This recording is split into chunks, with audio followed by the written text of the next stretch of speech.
building relationships is a key to that success. What happens after you find a deal? So next step is going under contract. We need to find money if you don't want to utilize your own money.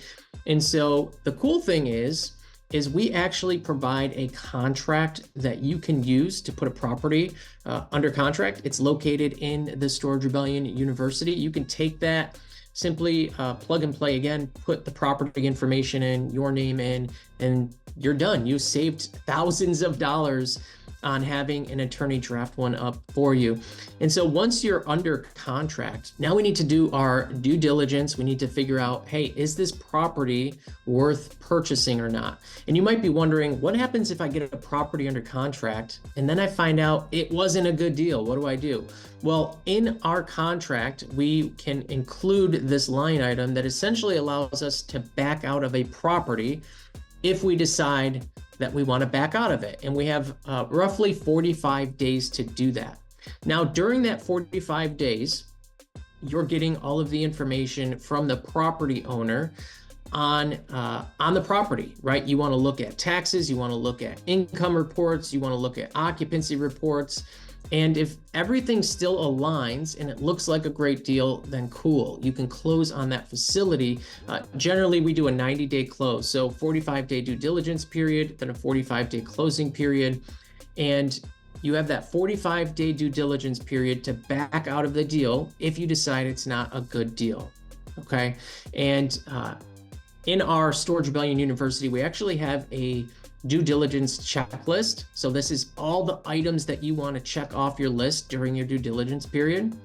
And once you're in your due diligence period, you confirm, hey, this is a great deal. I want to purchase this still. I want to move forward with closing.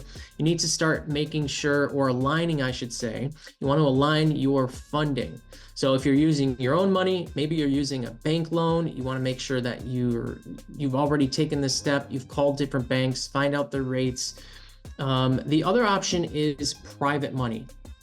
I've always used private money. It allows you to purchase a deal with very little risk to you because the lender is the one who's taking on all the risk.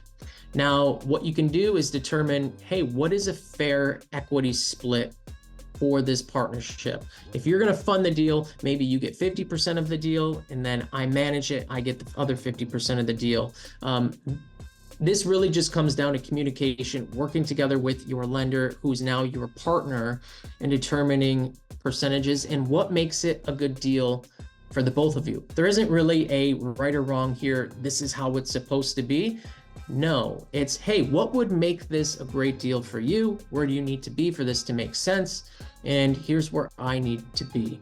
Okay, and so the cool thing about our network is we have so many different investors and lenders and people who want to participate in deals. There's people who want to invest in self-storage, but they don't have the time to look for deals. And so they say, hey, I have money, let me be a part of your deal, right? And this is a great way to start purchasing storage deals now if you don't have any money. Even if you have terrible credit card debt or just personal debt, you can still purchase a storage deal using other people's money, and all of that is available to you here in this network.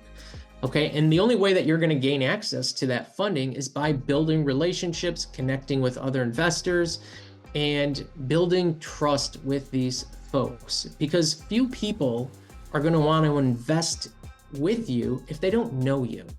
Okay, and so building relationships is a key to that success. And I would encourage you, if you want to start investing in self-storage, you're not sure about getting a bank loan, maybe you don't have your own money, this is a great option for you.